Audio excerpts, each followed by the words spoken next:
Thank you for staying with us. The Senate has fixed an emergency plenary for tomorrow, and everybody will say, okay, maybe this is, to continue the works and to attend to these issues, talking about these agitations and protests that is being planned for today.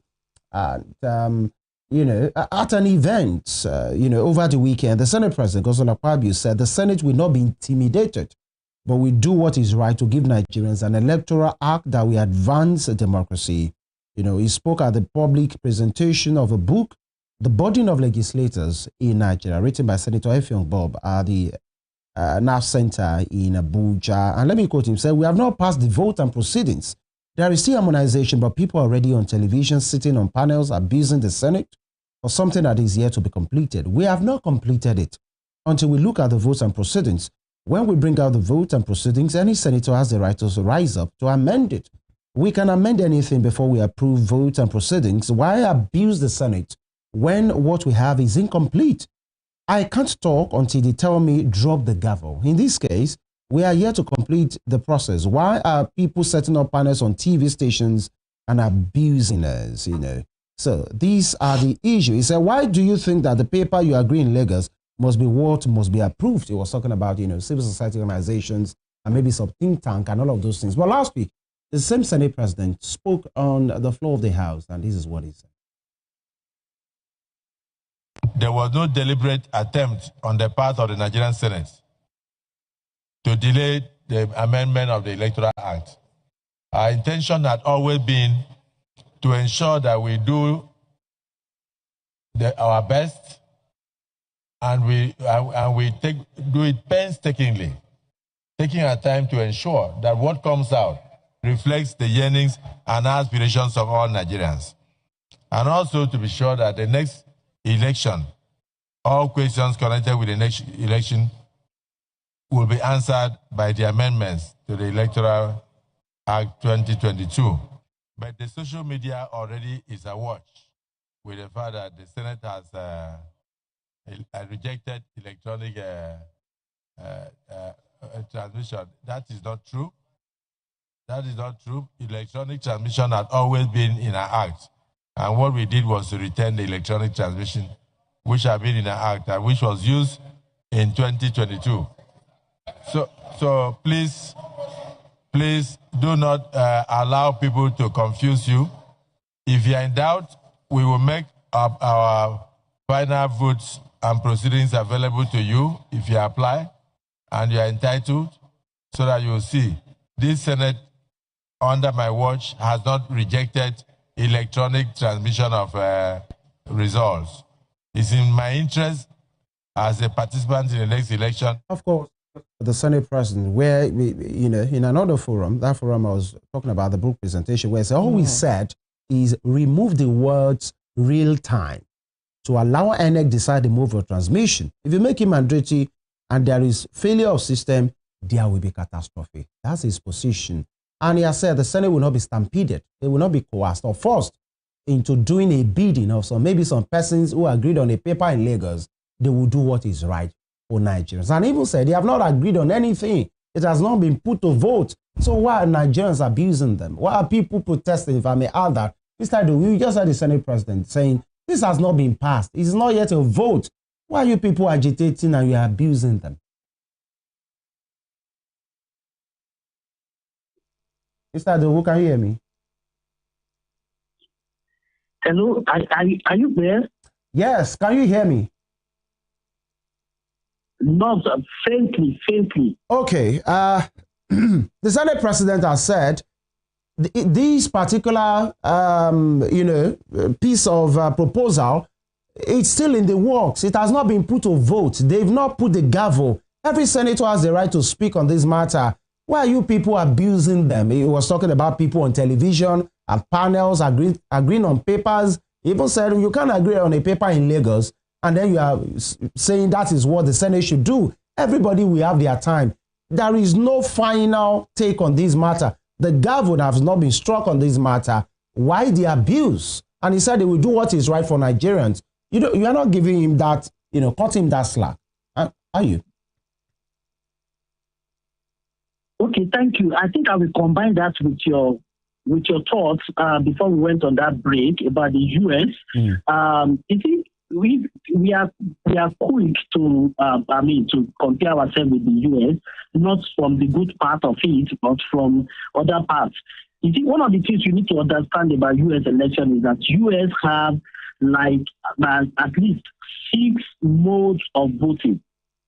There is what you call early voting, there is diaspora voting, there is PW, the person with disability voting, there is manual voting, there is electronic voting, and there is mail voting. Of course, there is no general, how will I put it now, law, federal law, that says this is how you should go. Each in US, each of the states have the liberty, they have the constitutional right to prescribe how their law will go. In some states in the US, their law says electronic voting. In some states, their law says manual voting. So, but in majority of the states, one of the things when we went to observe one of the things we saw was it's a combination of the two. So you can either do your electronic voting or you do your manual voting. Now, and meanwhile, we are talking about electronic transmission of results, not even voting. However, in the US, all the states do electronic transmission of results. I repeat, electronic transmission of results, either by fax or by email or by uploading into a central database. And that is why you will see each of the states we announce the results. You will even see on CNN and say, oh, this person has won in the state, in this state, this person has won in this state, because that is exactly how it is. And there is nobody that comes to declare the national results. So one of the things we need to understand is that why is it that we don't even have mail voting in Nigeria? We don't even have early voting.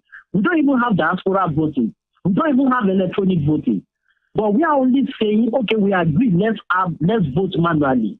But these results, it do change from polling unit to district, transmit it. So, having said, I think we need to really understand that. Right. Now, coming to what the Senate president have said, we agree. But I believe that he's making those statements because of the national uproar around the decision of the Senate. Don't forget, the same man has came out to say, look, why is everybody saying this? The Senate did not reject this. What we passed is that we left it the way it was in 2022. Now, by the timetable, the conference supposed to sit by tomorrow, which means the House of Reps and the Senate will sit tomorrow to now harmonize it and come back with a single document. And that is why it is important. Now, the truth of the matter is that if we are not, they've already passed it. It's because of the national uproar, all this one is coming back again. And I think it's better we maintain this to the extent, we maintain this momentum so that of course, they can go back and do the right thing. If not late, they can see seats. I learned they are having an emergency meeting tomorrow. They can quickly sit and change it so that the conference can now harmonize. Then we still have to cross another order. If we cross this order, we still have to cross another order because the president might declare an assent. So it's another order entirely. So we all know it's going to be a marathon, not a sprint or not a dash. All right, Mr. Idowu, I'd like to ask you honestly, the Senate president had said they would do the best for Nigeria. And I'd like to ask you, we had 4 years since the last election, at least in 2027, it will be 4 years.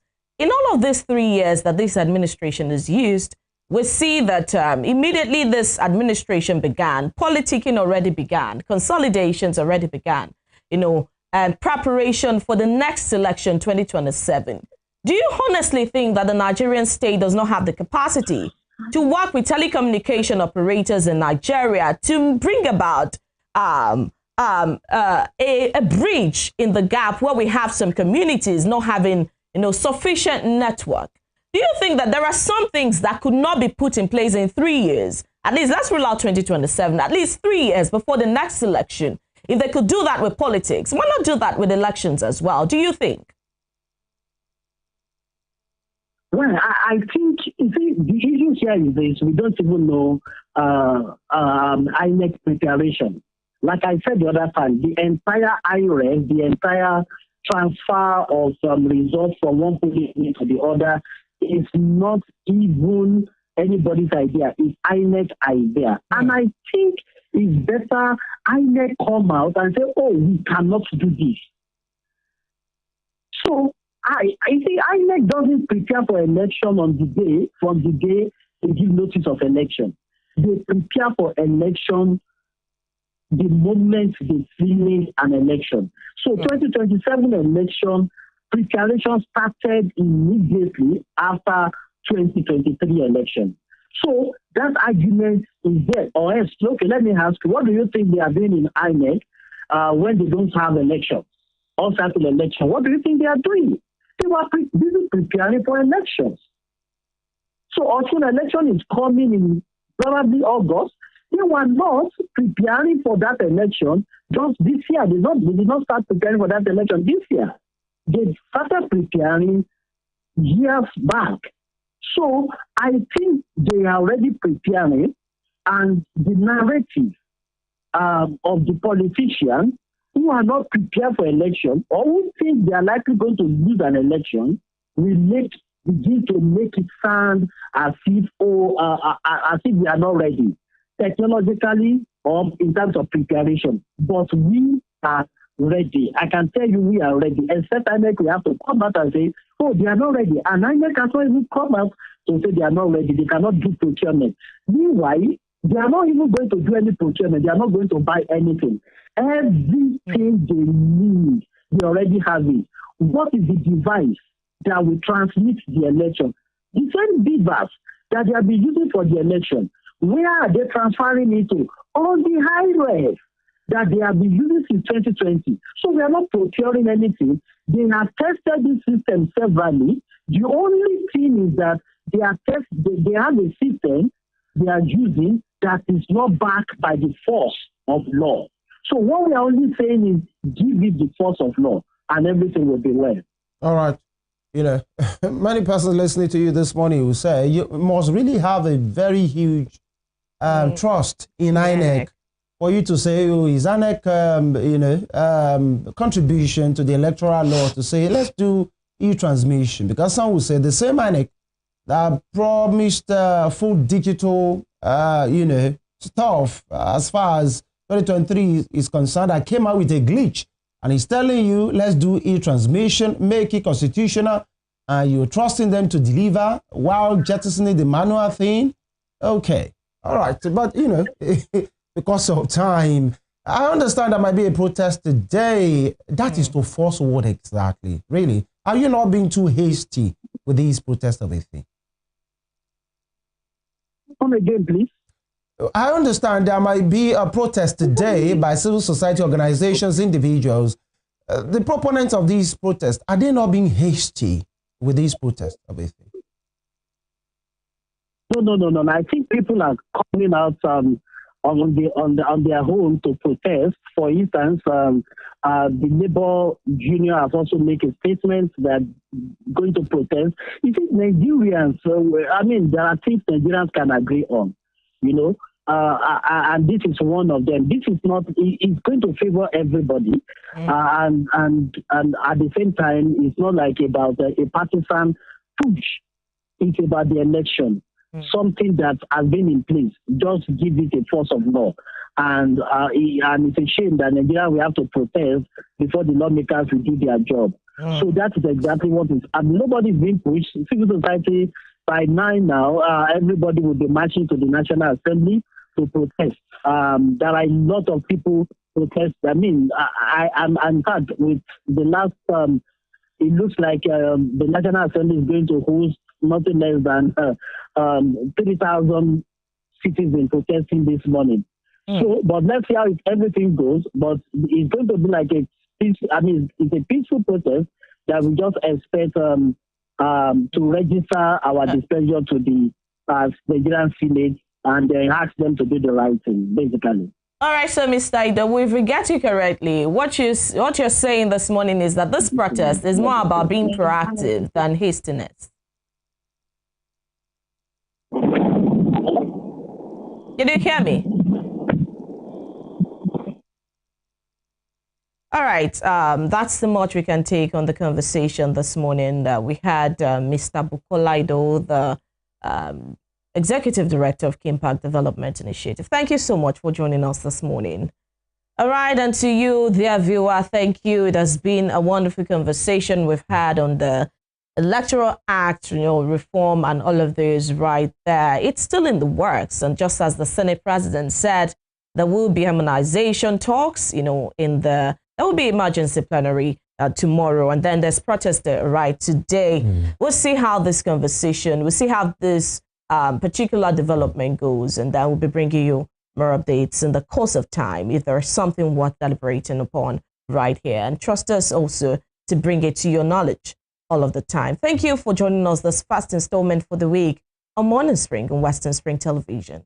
My name is Temitope Ajijola Oluwola. Do what is right. Hello. And of course, protest is illegal. It's constitutional. We hope whatever will happen today, in as much as peaceful, will be handled with the highest proficiency and professional, disposition. Talking about security agents, nobody should be unfortunate, to go above board in whatever is going to happen today, so that the conversation doesn't leave constitution and it go back to human rights and insecurity. Nobody should really frown anything. Let everything be done according to the confines of the law. Femi Ojo is my name. We keep you abreast of the information here on Western Spring Television. See you tomorrow.